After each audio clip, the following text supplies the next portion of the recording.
is macroeconomic and the second one is Indian economic development. Previous video में ही मैंने आपसे बोला था कि पहले हम मैक्रो इकोनॉमिक करेंगे, उसके बाद इंडियन इकोनॉमिक डेवलपमेंट पर चलेंगे।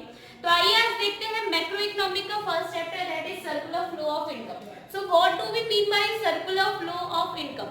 जो भी हमारी इनकम है जो हमारे पास आ रही है उसका रेगुलर फॉर्म से सर्कुलेट होते रहना इन मार्केट और इन अदर सेक्टर्स, ठीक है। यानी कि जो पैसा है, हमें पता है कि जो भी हमारे पास पैसा आता है वो कहीं भी एक जगह पर नहीं रुकता।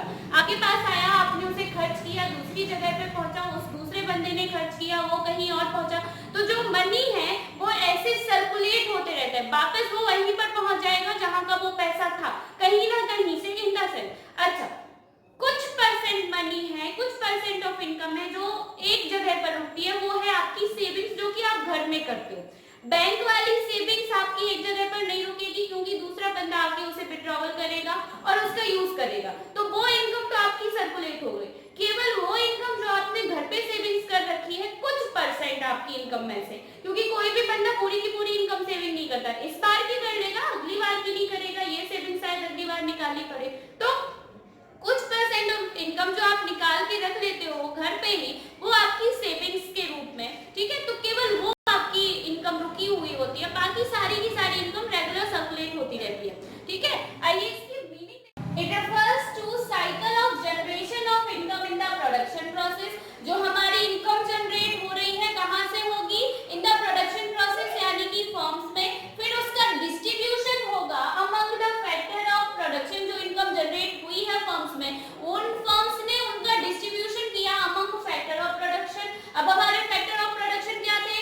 पहला था आपका land, labour, capital and entrepreneur. तो उन चारों फैक्टर्स के बीच में आपका जो इनकम है उसका डिस्ट्रीब्यूशन होगा और फाइनली वो सर्कुलेट होकर कहां पहुंचेगी? वापस to the firm in the form of consumption expenditure. ऐसे नहीं आया समझ? आइए एक एग्जांपल देख लेते हैं। फर्म्स हो गई हमारी प्रोडक्शन फंक्शन, जहां पे हमारी इनकम जनरेट होती है, तो फर्म क्या हो गई? हमारी प्रोडक्शन सेक्टर, यहां पे हमारी इनकम जनरेट होती है through goods and services. House hold हो गए आपके अमंग फोर फैक्टर्स में से कोई एक फैक्टर, कोई भी फैक्टर, माना लेबर, तो हाउस होल्ड हो गई लेबर आपकी, ठीक है। हाउस होल्ड ने फर्म को factor services the, goods and services generate करने के लिए हाउस होल्ड ने यानी कि लेबर ने फर्म को, प्रोडक्शन फंक्शन को कुछ सर्विसेज दी, ठीक है। फर्म को सर्विसेज मिली, फर्म ने कुछ प्रोड्यूस की, कुछ गुड्स एंड सर्विसेज प्रोड्यूस करे, उन गुड्स एंड सर्विसेज से फर्म के पास आई इनकम।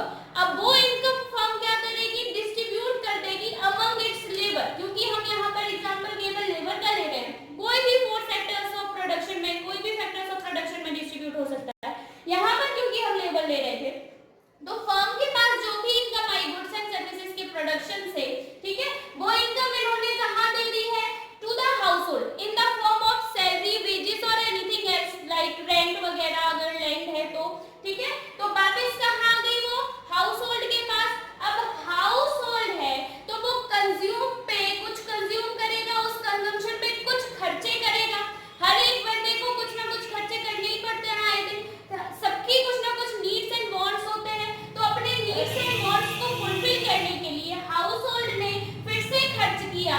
जो भी goods and services firm produce कर रहा था उन्हीं को खरीदने के लिए इसने पैसा खर्च किया, वो क्या हो जाएगा? Consumption expenditure. अपने कंजम्पशन पे उसने कुछ खर्च किए हैं पैसे, अपनी इनकम को खर्च किया, तो वापस घूम फिर कर पैसा कहां पहुंचा?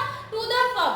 अब फर्म फिर से उसी पैसे को यूज करेगी, फिर से गुड्स एंड सर्विसेज प्रोड्यूस करेगी, फिर से वही सारी प्रोसेस की, फिर से इनको इनकम दी जाएगी, फिर से ये कंजम्पशन एक्सपेंडिचर कर देंगे। समझ में आया? तो cycle of generation of income in production process, firm में जो भी इनकम जनरेट हो रही है उसके बाद उसका डिस्ट्रीब्यूशन अमंग हाउस होल्ड और factors of production, and finally उसका सर्कुलेशन हो जाता है कहां पे? इन the form of consumption expenditure. समझ में आई? ये थी आपकी डेफिनेशन। इसके बाद देखते हैं phases of circular flow of income. 3 phases हैं आपके। The first one is generation phase, second distribution and the last one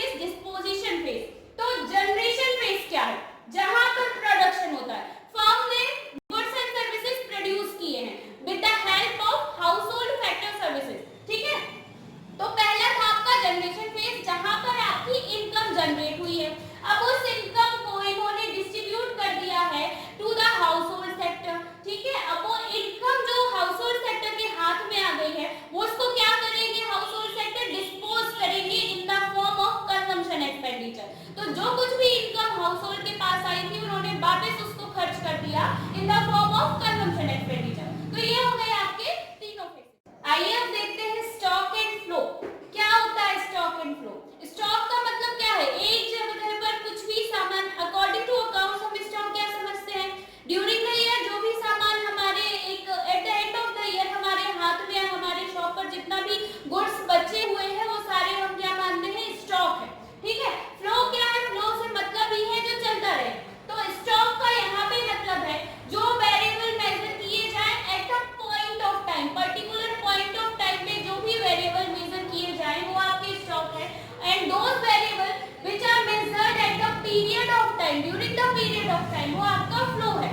example है आपका population of India as on 31st March 2014, यानी कि 31st मार्च 2014 के दिन इंडिया की पॉपुलेशन कितनी थी, वो आपका स्टॉक का एग्जांपल है।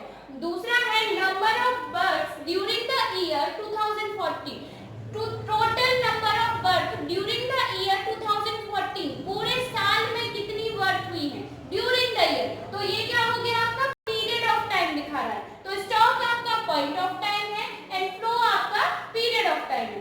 आइए एक और कॉन्सेप्ट देखते हैं, real flow and money flow. तो आइए अब देखते हैं real flow and money flow. Real flow क्या है? मनी फ्लो क्या है? Real flow is the flow of goods and services between firms and household. ये बार्टर सिस्टम बढ़ा है, ये बार्टर एक्सचेंज सिस्टम था जो कि गुड्स एंड सर्विसेज के बदले गुड्स एंड सर्विसेज का ही एक्सचेंज हो, कोई मनी इन्वॉल्वमेंट नहीं था, तो वो आपका रियल फ्लो है। दूसरी तरफ आपका मनी फ्लो नाम से ही बोल रहा है, तो it is a flow of money between firms and household. Firm and household के बीच में फ्लो ऑफ मनी, ये आपका मनी इन्वॉल्वमेंट है कि आप मनी से एक्सचेंज कर रहे हो। Okay,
house hold